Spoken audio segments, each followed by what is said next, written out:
তো যেটা বলতেছিলাম যে এপ্রিল 5 মানে রাত 12টা আর কি, 6 তারিখে একই কথা। তো আপনারা অ্যাসাইনমেন্টটা করবেন নিজেদের খাতায় করে, এই অনলাইনে সাবমিট করে দিবেন। এখানে সিপিইউ শিডিউলিং অ্যালগরিদম এর উপরে অ্যাসাইনমেন্ট। প্রায়োরিটির জন্য প্রায়োরিটি লাগে, সো এই কলামটা শুধু প্রায়োরিটি কাজে ইউজ হবে, বাদ বাকিগুলা তো সবারই সেম। এফসিএফএস করবেন, এসআরটিএফ করবেন, এসজেএফ নন প্রিএমটিভ করবেন। প্রায়োরিটি প্রায়োরিটির যে প্রায়োরিটি যেটাই আছে সেটা করবেন, আর রাউন্ড রবিনের ক্ষেত্রে time quantum equal to 2 use করবেন। এটা করার পরে অ্যানালাইজ করবেন যে এই যে 6টা process P1 P2 P3 P4 P5 P6, এই প্রসেসগুলার মধ্যে কোনটার জন্য কোন অ্যালগরিদমটা ভালো ছিল এবং কেন ছিল। তো এগুলা সবই আপনাদের ক্লাসে আমি পড়াইছি যে আসলে কোন অ্যালগরিদমটা কোন প্রসেসকে ফেভার করে। যেমন কথার কথা SRTF, shortest remaining time first. So যেটার রিমেইনিং বার্স্ট টাইম কম, সেই ধরনের প্রসেসগুলোর জন্য এসআরটিএফ ভালো। ঠিক আছে, আবার যেগুলোর বার্স্ট টাইম একটু বেশি, সেগুলোর জন্য আবার রাউন্ড রবিন ভালো, কিংবা তার যদি প্রায়োরিটি হাই থাকে প্রায়োরিটি ভালো। কেন? কারণ যেগুলো বার্স্ট টাইম বেশি, সেগুলো যদি আবার এসজিএফ এর মধ্যে পড়ে তাহলে কিন্তু একদম লাস্টে চলে যায়।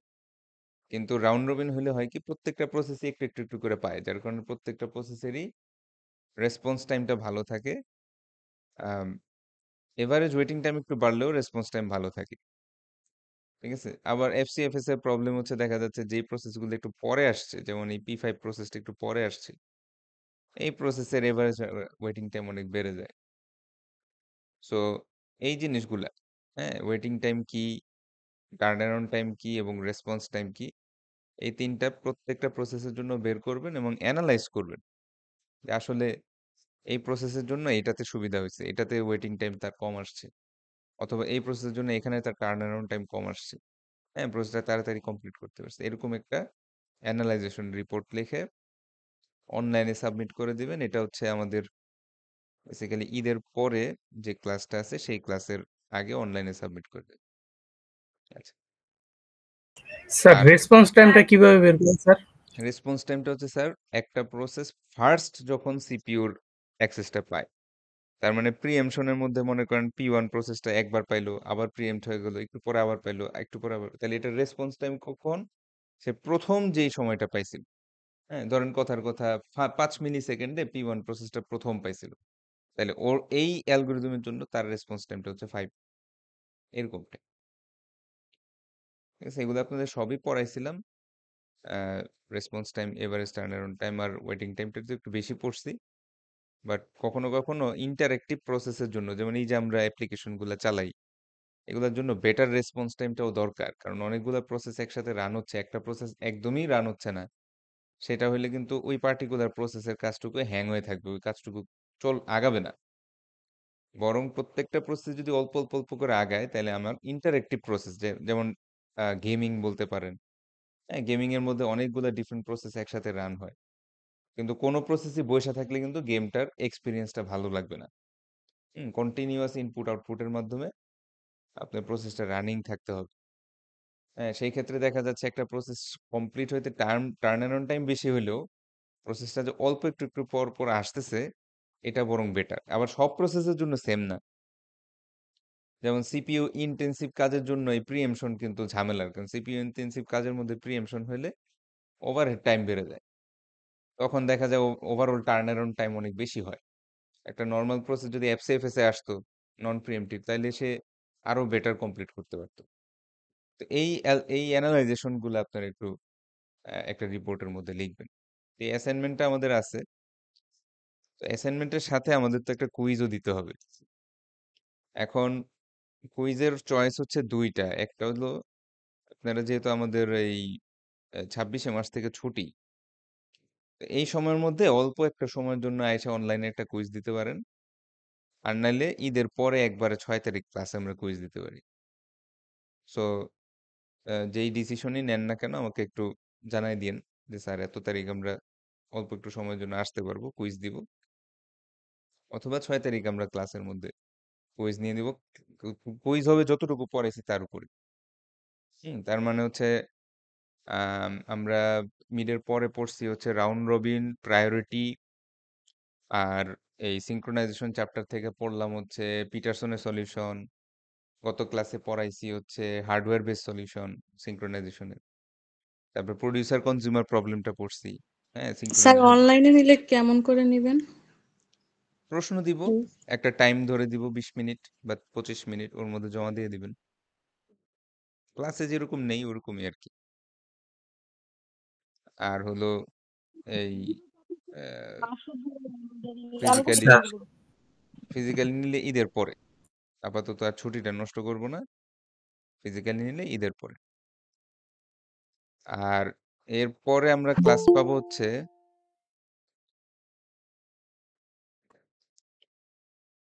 তো আমাদের মূলত ক্লাস শেষ হয়ে যাবে হচ্ছে 14 15, তার মানে 13 তারিখই লাস্ট ক্লাস। আবার 13 তারিখে হচ্ছে ইয়াও আছে, আমাদের ল্যাব ফাইনালও আছে। ল্যাবেরটা ল্যাবে বলবো, কারণ ল্যাবে আবার 2-3 জন স্টুডেন্ট আসে, ওরা হলো ল্যাবের জন্য স্পেশাল। ল্যাবে এখানে বলে ফেললে আবার ওরা মিস করে ফেলবে। তো আমরা আপাতত থিওরিতেই থাকি। 6 তারিখ একটা ক্লাস পাবো রবিবার। আর এর পরে ক্লাস পাবো হচ্ছে বৃহস্পতিবার 10 তারিখ। তো বৃহস্পতিবার ক্লাসে আমরা নতুন কিছু না পড়লাম, নতুন যেহেতু না, 13 তারিখে একটা পাবো। আচ্ছা, তাহলে যদি কোনো সাপ্লিমেন্টারি থাকে তাহলে কন্টেন্ট থাকে 10 তারিখে আলোচনা করে। মেনলি 13 তারিখ থিওরির যে ক্লাসটা আছে এখানে আমরা একটা সাজেশন বা ওভারঅল একটা আলোচনা করবো যাচ্ছে, ঠিক আছে, এটুকুই এক্সামে আসবে বা এই জিনিসগুলো আসতে পারে, এই বিষয়ে আলোচনা থিওরি ক্লাসে করব। আর ল্যাব ক্লাসে তো ফাইনাল দিব। তো ওভারঅল টাইমলাইনে কোনো সমস্যা আছে? কুইজের নো স্যার। টাইমটা আপনারা আলোচনা করে ঠিক করেন, যে আপনারা ছুটির মধ্যে যদি অল্প একটু সময়ের জন্য আসতে পারেন তাহলে অনলাইন ক্লাস দিয়ে আমরা কুইজটা নিয়ে নিলাম। আর নাহলে একবার ঈদের পর ওইটা আপনারা আলোচনা করে আমাকে একটু জানাই দিন। আচ্ছা, আমি একটু 5 মিনিট টাইম নিচ্ছি, আসতেছি। থাকেন।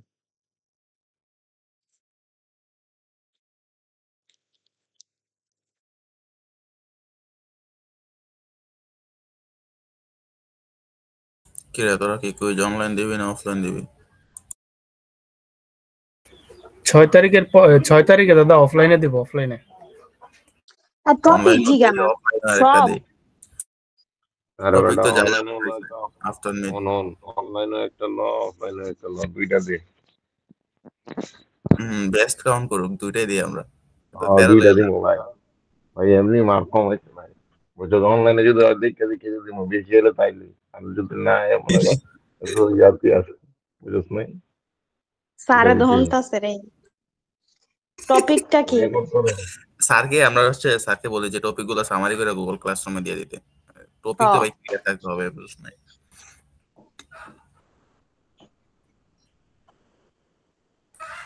প্যারা নাই, স্যাররা তাইলে ক্লাসে বলি যে হচ্ছে অনলাইনে একটা নিতে দেন, অফলাইনে যেন একটা নেই। আর টপিক গুলো হচ্ছে গুগল ক্লাসরুমে যেন সামারি করে স্যার দিতে। আফ্রিদি যদি অফলাইনে একটা নেয় তাহলে অনলাইনে নিলে আমার কোনো আপত্তি নাই, বাট যদি অফলাইনে না নেয় তাহলে অনলাইনে নিও না, ঠিক আছে? বুঝছো? মানে স্যার না যদি না দুইটা ভাই, নেয় তাহলে দুই দুই জায়গায় দাও, অনলাইনে মার্ক যদি হচ্ছে ভাই না নেয় কম তাহলে হয়েছে ভাই, অফলাইনে নাও। বুঝছো ভাই? তাহলে আগে ChatGPT এনশিওর মার্ক করা দরকার যে অফলাইনে দিব, তারপরে বলবো যে স্যার আমরা অনলাইনে একটা দেই, কারণ ফার্স্ট সিটিটা অনেক খারাপ হইছে। তাহলে তো সেটাই তো, 3টা ফার্স্ট সিটি সিরিজে হয়ে পাইছি যাইতাছে। তিন ওইটা পাইছি বাদ, ফার্স্ট। কি সিটি বাদ? কি বেস্ট হবে ভাই? সিটি তো দিলাম একটা, বেস্ট সিটি ওইটা তো আবার আমি কাউন্ট বেশি পাইছি, আলাদা। ফার্স্টে কিসের বাদ? অফলাইনে দিলে হবে কি, ভালোই হবে। রাউন্ড রবিন আর প্রায়োরিটি এই দুইটা ম্যাথমেটিক টার্ম থাকলে তো মনে করো মোটামুটি মার্ক উঠে যাবে। ভালোই তারপর মার্কস। পিটারসনের সলিউশন ওইটা তো ইজি আছে। লাস্ট ক্লাসে যেটা করেছে এটা একটু ডিফিকাল্ট, বাট পিটারসনেরটা একদম ইজি আছে। সো অফলাইনে দেওয়াই বেটার হবে। এই দেখ, কাইয়ুম লাস্ট ইয়াতে কি করাইছিল ল্যাবে? সিস্টেম কলের ওই যে ফাংশন গুলা, ফর্ক, তারপরে ফর কি করেছে জাস্ট মাই আইডিয়া হচ্ছে ফর্ক, এর বাইরে আর কিছু করা নেই। এক্সিট আর ওয়েট বলছিল এই ক্লাসে করাবে, এখন দেখা যাক কি করে। ভাই তুই ইয়াটাই আচ্ছা তো দেয় এটা একটু রিক্যাপ করে দিও করে। একদিন দেয় দিও তো ভাই।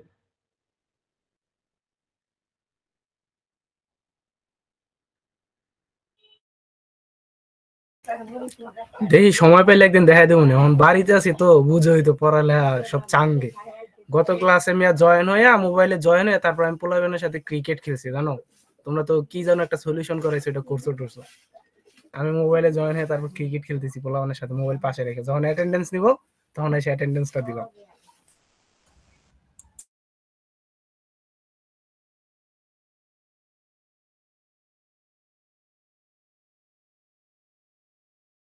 এলাকায় আসলে মিয়া পড়াশোনা ছাড়া সবই হয়, ঢাকায় থাকলে অবশ্য হয় না। বিন্দাস লাইফ।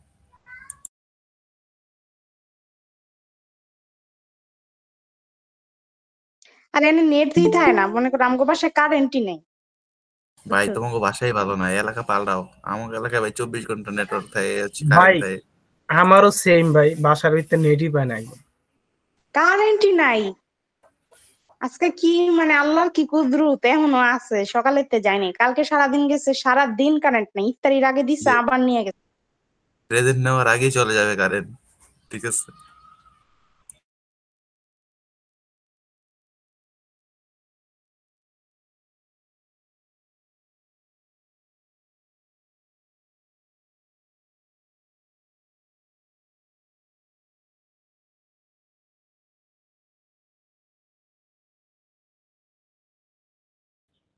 ওই চিঠিটা অ্যাডমিট করবে না। কিরে ভারিয়া ফ্রেন্ড দিয়ে বলে কি দিতেছিস?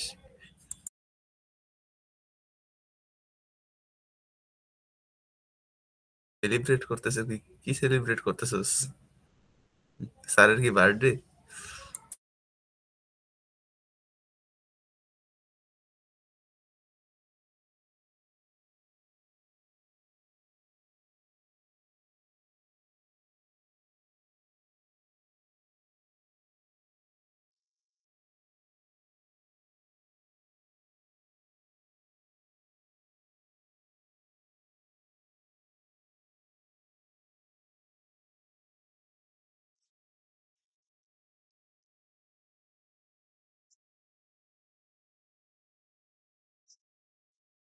আচ্ছা, তো আমরা লাস্ট ক্লাসে স্প্রিং স্যার আমাদের কুইজ কি অনলাইন প্লাস অফলাইন দুইটা নেওয়া যায়? মানে 3টা কুইজ দিতে চাচ্ছেন? জি স্যার, দিলাম। জি স্যার। হ্যাঁ, দিতে পারেন, কোনো সমস্যা নাই। তবে আসলে অফলাইন তাইলে আর নিব না, সরি অনলাইন তাইলে আর নিব না। অফলাইন কুইজটা, কারণ অনলাইন কুইজ আসলে কপি পেস্ট হয়ে যাবে। তো অনলাইন কুইজ এটা নেওয়া না নেওয়া একই কথা। হ্যাঁ, অফলাইনে আমরা 2টা নিলাম, তাইলে ধরেন 6 তারিখ একটা নিলাম, 10 তারিখ একটা নিলাম। স্যার বেস্ট অনেক তো কাউন্ট করবেন তাই না? 3টা নিলে 2টা কাউন্ট করব, এভারেজ করব। আর হচ্ছে আহ 2টা নিলে তো একটাই। স্যার তাহলে এভারেজ না করে যেটা বেস্ট 6 ওইটা তারিখ নেন। দেন। স্যার দুইটা নিলে কি বেস্ট কাউন্ট করবেন? স্যার বুঝেন এমনি তো নাই? স্যার প্রথমটা খারাপ হতে স্যার দ্বিতীয়টা দিতে যাচ্ছি।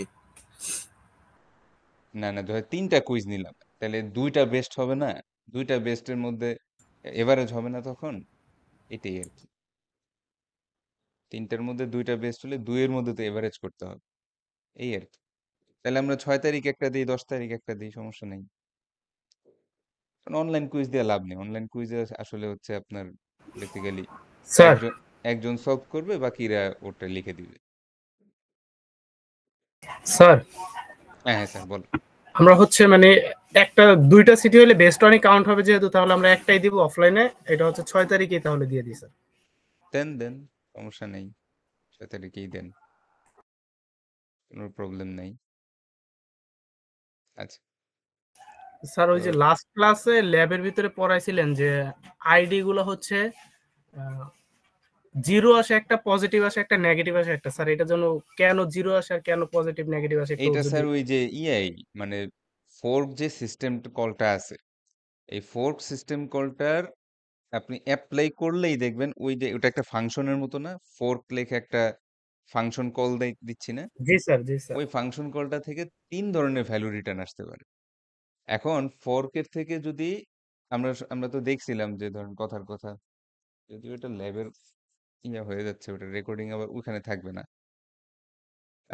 বেসিক্যালি ফর্ক সিস্টেম কল, ধরেন একটা প্রসেস রানিং চলতেছে, হ্যাঁ প্রসেস একটা রানিং চলতেছে, আমি এই সময় ফোর্ক সিস্টেম কলটা ইনভোক করলাম। তখন কি হয়, এখান থেকে একটা সিস্টেম একটা মানে এইটারই হুবহু একটা পি তৈরি হয় আর এখান থেকে একটা চাইল্ড, হ্যাঁ, একটা চাইল্ড প্রসেস তৈরি হয়। তো এটার তো পিআইডি আলাদা। এটার একটা আলাদা পিআইডি আছে, এটার একটা আলাদা পিআইডি আছে। তো এটার মধ্যে ডিস্টিংগুইশটা করব কিভাবে?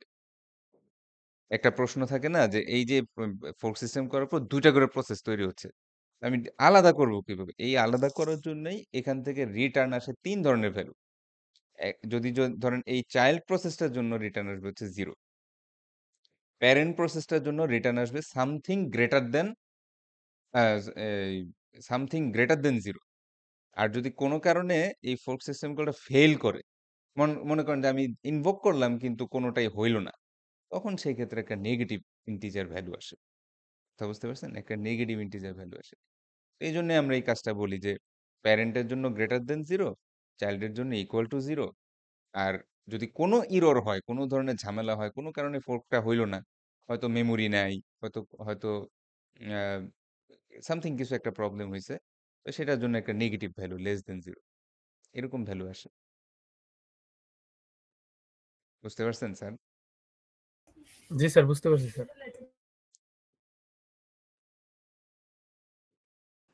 স্যার সিটি মানে হচ্ছে কতটুকুর উপরে সিটি নেবেন ওটা একটু দিয়ে দিলে ভালো হতো। হ্যাঁ হ্যাঁ, দিয়ে দিব, সমস্যা নাই। সিলেবাস লিখে দিব, টপিক লিখে দিব, কোনটা কোনটার উপর আসবে। আর স্যার লাস্ট ল্যাবের যে কমান্ডগুলো ওগুলো একটু দিয়ে দিন। হ্যাঁ, দিয়ে দিছি তো।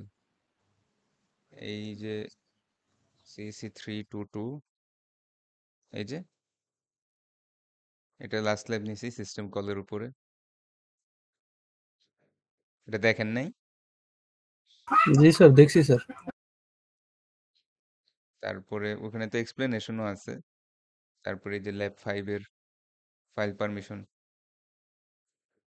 এই যে কমান্ড সব লেখা, ঠিক আছে, ওটা দিয়ে দিছি।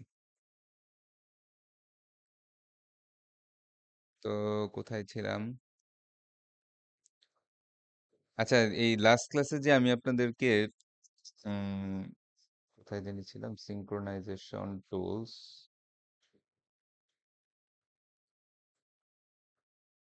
এই হার্ডওয়্যার বেসড যে সিঙ্ক্রোনাইজেশন টুল দুটা পড়াইছি, এই দুটা কি পড়ছেন নাকি জাস্ট ক্লাস নিছি, ক্লাস শেষ?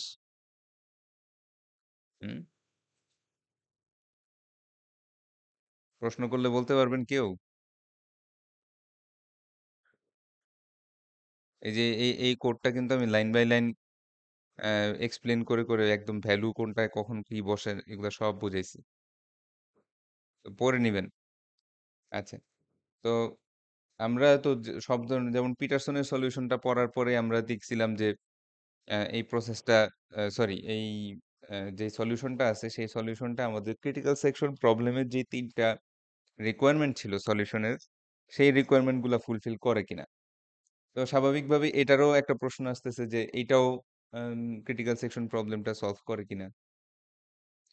তো আমরা একটু দেখি যে অ্যাকচুয়ালি এটাও ক্রিটিক্যাল সেকশনের 3টা যেই রিকোয়ারমেন্ট ছিল সেটা সলভ করতে পারে কিনা। আচ্ছা, তো এখানে আমাদের বেসিক্যালি যেরকম ছিল যে আমাদের অনেকগুলা প্রসেস একসাথে তারা লকটা অ্যাকোয়ার করার জন্য চেষ্টা করতেছিল। হুম, অনেকগুলা প্রসেস, ধরেন এরকম অনেকগুলো প্রসেস ছিল। মনে করেন কথার কথা এটা হচ্ছে আমাদের P0, P1, P2, P3, P4 ইত্যাদি ইত্যাদি। তো যারা যারা লক মানে যারা যারা বেসিক্যালি তাদের ক্রিটিক্যাল সেকশনে কোড রান করতে চায়, বাই ডিফল্ট সবাই থাকে ফলস। হ্যাঁ, বাই ডিফল্ট সবাই ফলস থাকে, অর্থাৎ একদম শুরুতে সবারই তো, কেউই তো বলবে না যে আমি আমার ক্রিটিক্যাল সেকশন রান করতে চাই, কিন্তু এরপরে 2-4টা প্রসেস বলতে পারে যে আমি আমার ক্রিটিক্যাল সেকশন রান করতে চাই। হুম, কেউ কেউ বলতে পারে যে আমি আমার ক্রিটিক্যাল সেকশন রান করতে চাই, যেমন P1 ধরেন এই প্রসেসটা বললো যে আমি আমার ক্রিটিক্যাল সেকশন রান করতে চাই। তখন সে করবে কি, তার ওয়েটিং এর আইটা ট্রু করবে, তার মানে কি সে লকটা নিতে আগ্রহী, সে লকটা অ্যাকোয়ার করতে আগ্রহী। তেমনি ভাবে P4ও বলতে পারে যে আমিও নিতে চাই। হ্যাঁ, সেই ক্ষেত্রে সেও তারটা ট্রু করবে। যারা যারা তাদের ক্রিটিক্যাল সেকশনে কোড রান করতে চায়, তারা তাদের এই তাদের ইন্ডেক্সটা ট্রু করবে, বাকিদেরটা ফল থাকতেছে, সমস্যা নেই। আচ্ছা, এবং আরেকটা ভ্যারিয়েবল থাকতেছে যেটার নাম হচ্ছে কি, এবং এই কিটার ভিতরে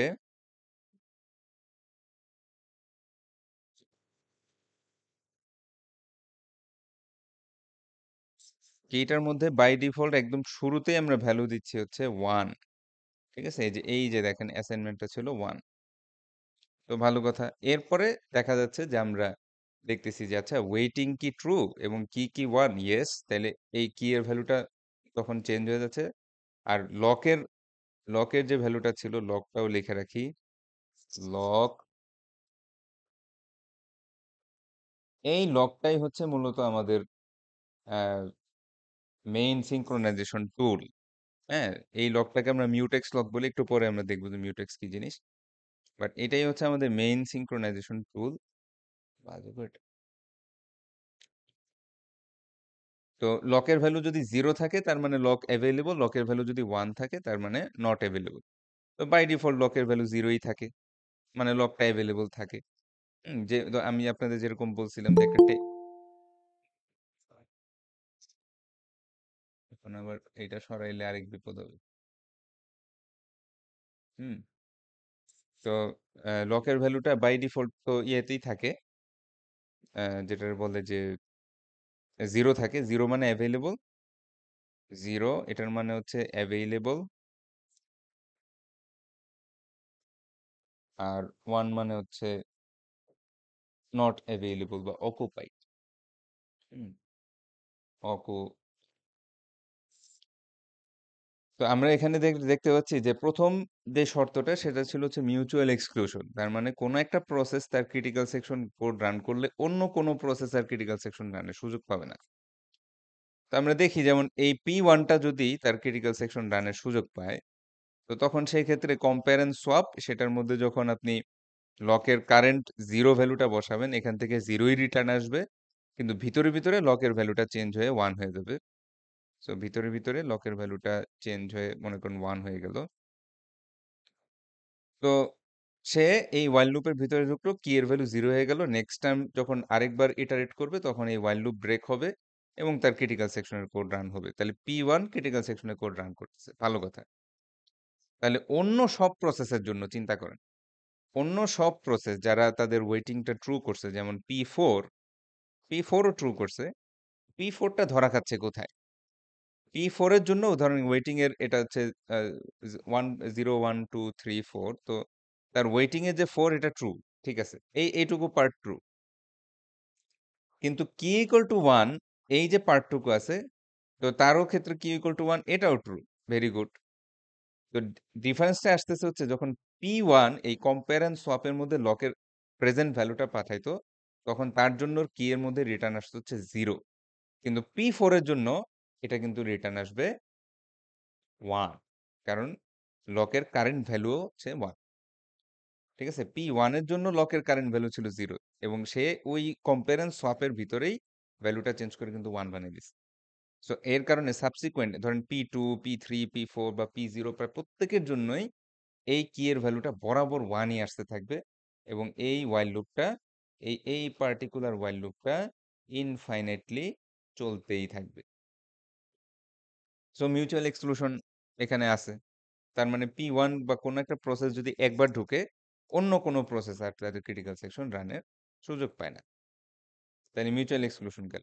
2 নাম্বার হচ্ছে প্রোগ্রেস এবং বাউন্ডেড ওয়েটিং। প্রোগ্রেস মানে হচ্ছে কোনো একটা প্রসেস, যেমন P4 চাচ্ছে যে তার ক্রিটিক্যাল সেকশন রান করতে আমি চাই, তো কোনো না কোনো সময় তাকে অবশ্যই সুযোগ দিতে হবে এবং এই সময়টা ইনডেফিনিটলি ওয়েট করানো যাবে না, একটা সার্টেন বাউন্ডেড টাইমের ভিতরে তাকে ওয়েট করাতে হবে। তো এটার জন্য আমরা একটু কোডের নিচের সেকশনে যাই। নিচের সেকশনে যেটা বলতেছে, ধরেন P1 রানিং, ক্রিটিক্যাল সেকশনে কোড রান করা শেষ। রান করার পরে জে এর ভ্যালুটা হচ্ছে i+1 এবং মডুল n দেওয়া আছে। মডুলটা কিভাবে কাজ করে আমরা দেখব। তাহলে i+1, তাহলে i এর ভ্যালু ছিল হচ্ছে 1, i ছিল 1, তাহলে জে এর ভ্যালু কত হবে? i+1 2। তো এখন সে দেখতেছে যে ওয়েটিং এ জেটা কি অবস্থা, ওয়েটিং এর যেটা হচ্ছে ফলস, নট ফলস মানে ট্রু, এই while লুপটা তখন এক্সিকিউট হয়ে যাবে। J is not equal equal I, অবশ্যই J is not equal equal I দেখাই যাচ্ছে, জে এর ভ্যালু 2, আই এর ভ্যালু 1, এটা তো আর মিললো না। আর ওয়েটিং এর যেটা হচ্ছে ফলস, এই যে পি2 এর জন্য দেখেন এটা হচ্ছে ফলস, তা এর আগে আবার নট ফলস দেওয়া, তাহলে নট ফলস মানে কি, ইকুয়াল টু ট্রু।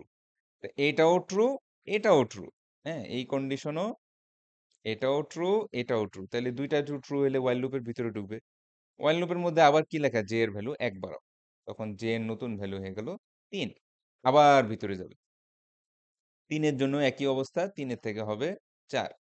4 এর জন্য আবার একটু ডিফারেন্স আছে, 4 এর জন্য ডিফারেন্সটা কি, এইখানে আবার ওয়েটিং এর জে মানে ওয়েটিং এর 4 হচ্ছে ট্রু, তার মানে সেই ক্ষেত্রে ভ্যালুটা আসবে হচ্ছে, অন্য একটা কালার দেই, not true equal to false, তখন এই ওয়াইল লুপটা কিন্তু আর এক্সিকিউট হবে না, এইটুকু ব্রেক হয়ে যাবে। তার মানে যে কত থাকা অবস্থায় ব্রেক হলো, 4 থাকা অবস্থায়, তার মানে হচ্ছে যে এই P1 প্রসেসটার পরে নেক্সট অ্যাভেলেবল যেই প্রসেসটা ট্রু থাকবে সেটার মধ্যেই লুপটা ব্রেক হয়ে যাচ্ছে। ভালো কথা, চেকিং চলতেছে, জে ইকুয়াল ইকুয়াল আই, না, জে এর ভ্যালু 4, আই এর ভ্যালু 1, সো এই ইফ টুকু চলবে না, এলস টুকু চলবে।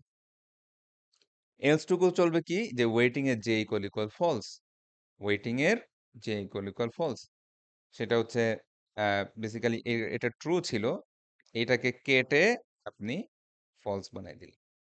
ওখানে না লিখি, এর ভিতরেই লিখি, এইখানে ফলস হয়ে গেল, মানে আগেই ফলস ছিল, ফলস থেকে ট্রু বানানো হলো, ট্রু থেকে আবার ফলস হয়ে গেল।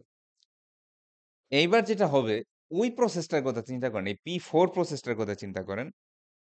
P4 প্রসেসটার জন্য এই ওয়েটিং এর আই কি ছিল, ট্রু, কি কি ছিল, 1, কি কিন্তু সবসময় 1ই আসতেছে, এটা অলওয়েজ ট্রু আসতেছে, কিন্তু এইবার এই কন্ডিশনটুকু ফলস হয়ে যাবে এই প্রসেসটার জন্য, P4 প্রসেসটার জন্য। ওর কিন্তু একটু আগে বরাবরই আসতেছিল, আপনার ট্রু ট্রু ট্রু আসতেছিল, বাট এই যে এর এই P1 প্রসেসটা ওর ট্রুটাকে ফলস বানিয়ে দিছে। এর ফলে কি হবে, সে এবার তার ক্রিটিক্যাল সেকশনে এন্ট্রি দিবে, এবার P4 প্রসেসটা ক্রিটিক্যাল সেকশনে এন্ট্রি দিবে। তাইলে আমাদের 2 নাম্বার যে শর্তটা ছিল সেটাও পূর্ণ হলো, অর্থাৎ P4 প্রসেসটা এখন ক্রিটিক্যাল সেকশনে এন্ট্রি পাওয়ার সুযোগ পাইল। আর বাউন্ডেড ওয়েটিংটা কি, বাউন্ডেড ওয়েটিংটা হচ্ছে আমরা এখন একদম লাস্ট প্রসেসটার কথা চিন্তা করি, এবং চিন্তা করি যে প্রত্যেকটাই ট্রু ছিল, প্রত্যেকটা ভ্যালুই ট্রু ছিল, তাহলে সবার আগে P1 চলবে, P1 এর পরে P2 চলবে, P2 এর পরে P3 চলবে, P4 চলবে, এরপরে অবশেষে P0 চলার সুযোগ পাবে। ওয়ার্স্ট কেস সিনারিওতে একটা প্রসেস রান করার জন্য n-1 সংখ্যক প্রসেস রান করার পরে সেই 100% গ্যারান্টি যে সে অবশ্যই তার টার্ন পাবে। সো আমাদের বাউন্ডেড ওয়েটিং শর্তটাও ফিল আপ হলো। তাহলে আমরা দেখতে পাচ্ছি যে এই কম্পেয়ার এন্ড সোয়াপ অথবা এর আগে আমরা টেস্ট এন্ড সেট, এগুলা আমাদের যেই ক্রিটিক্যাল সেকশন প্রবলেম সলিউশনের যে 3টা রিকোয়ারমেন্ট ছিল, 3টা রিকোয়ারমেন্টই ফুলফিল করে। সো এইটা আমাদের একটা অ্যাকসেপ্টেবল সলিউশন। তো এটুকু আমরা একটু স্ক্রিনশট তুলে রাখি। আর হচ্ছে আমরা এবার ল্যাবের জন্য একটা নতুন লিংক ক্রিয়েট করব, কেউ বোধহয় আসছে, আগে এই ক্লাসের অ্যাটেন্ডেন্সটা দিয়ে দিই।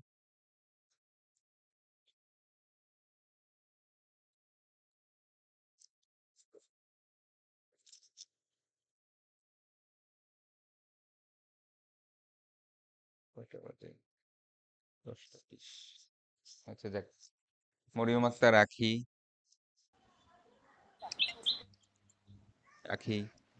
Zerin Tasnim Mahi, Mohammad Kaiyum Hossain, present sir. Taspriya Akter, present sir. Mahbubur Rahman Miraj, Momena Mahmud Muna, Ramin Mia, Raisul Islam Rabid, Shaon Hossain, Roni Joydhar, Mohammad Jewel Rana, Alamin Hossain, Mia Mohammad সিয়াম, Anika Tabassum সিনজিম, Present, sir. Ayesha Akter Anika, Present, sir. Afrin জাহান, Present, sir. Mosammat Nipa Akter, Mohammad Present, sir. আছেন? আচ্ছা। মোহাম্মদ আব্দুর রাকিব, মোহাম্মদ আমির শরীফ মিষ্টি, Present, sir. Mohammad Al Jaber Roni, Naima Islam Keya, Present, sir. মুক্তাদিরুর Mannan Sithi, Afridi Hossain, Present, teacher. Piyal Hasan, Yes, sir. Fariha Afrin, Present, please. Yusuf Ali, সুরাই আক্তার ইতি, Present, sir. Abdur Rahman, Yes, sir. Ifas Ahmed তালহা, Yes, sir. ফারহানা ইয়াসমিন। তাহলে এই ক্লাসটা and করি, আমরা নতুন লিঙ্কে চলে যাই।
আচ্ছা, আপনারা যারা ক্লাসে আছেন তারা